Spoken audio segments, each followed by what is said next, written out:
যে মানুষ নিজের জীবন উৎসর্গ করেছিলেন মানবতার জন্য, সেই মহাপুরুষের নাম স্বামী প্রণবানন্দ।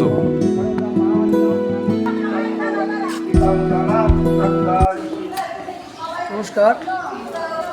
আমরা আসছি আজকে মহাঅষ্টমীতে বাংলাদেশ শ্রী শ্রী প্রণব মঠ তথা ভারত সেবাশ্রম সঙ্গে পরিচিত সারা ভারতবর্ষে, তারই মূল কেন্দ্র, যেখানে প্রতিষ্ঠাতা শ্রীমৎ স্বামী প্রণবানন্দজি মহারাজের লীলাভূমি, পট্টভূমি, আপনার সিদ্ধভূমি, সিদ্ধপীঠ, জন্মভূমি, যেখানে তিনি বড় হয়েছেন, সেই সিদ্ধপীঠ বাজিতপুরে। এই বাজিতপুরে আমাদের শ্রী শ্রী দুর্গাপূজা উপলক্ষে এখানে দুর্গাপূজা অনুষ্ঠিত হয়। সেই দুর্গাপূজায় আজকে অষ্টমী দিন, মহা অষ্টমী। এই মহা অষ্টমীতে দূর দূরান্ত থেকে আমাদের আশ্রম দেখার জন্য এবং শ্রী শ্রী প্রণব মঠ পরিদর্শন করার জন্য বিভিন্ন ভক্তবৃন্দ আসছে। সেই সুপাতে আমিও এসেছি। আমি এখানে শিষ্য, এখানের একজন লোক। আমি এই আশ্রমের সাথে ওতপ্রোতভাবে জড়িত আছি।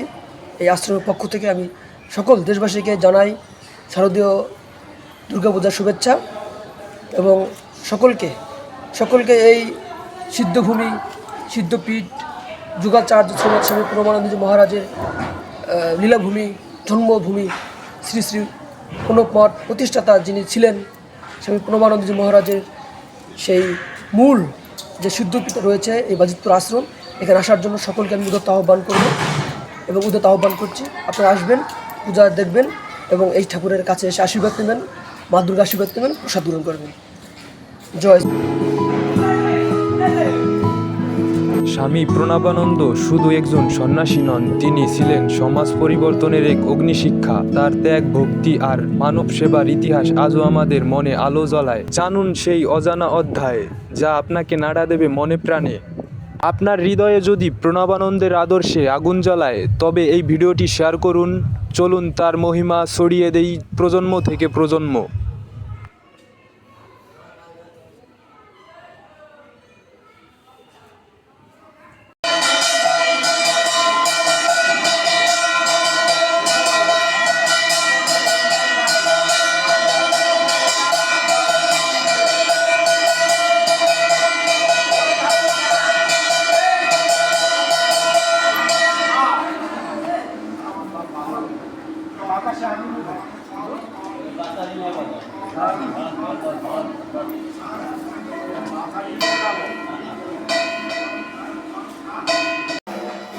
হ্যাঁ, এই যে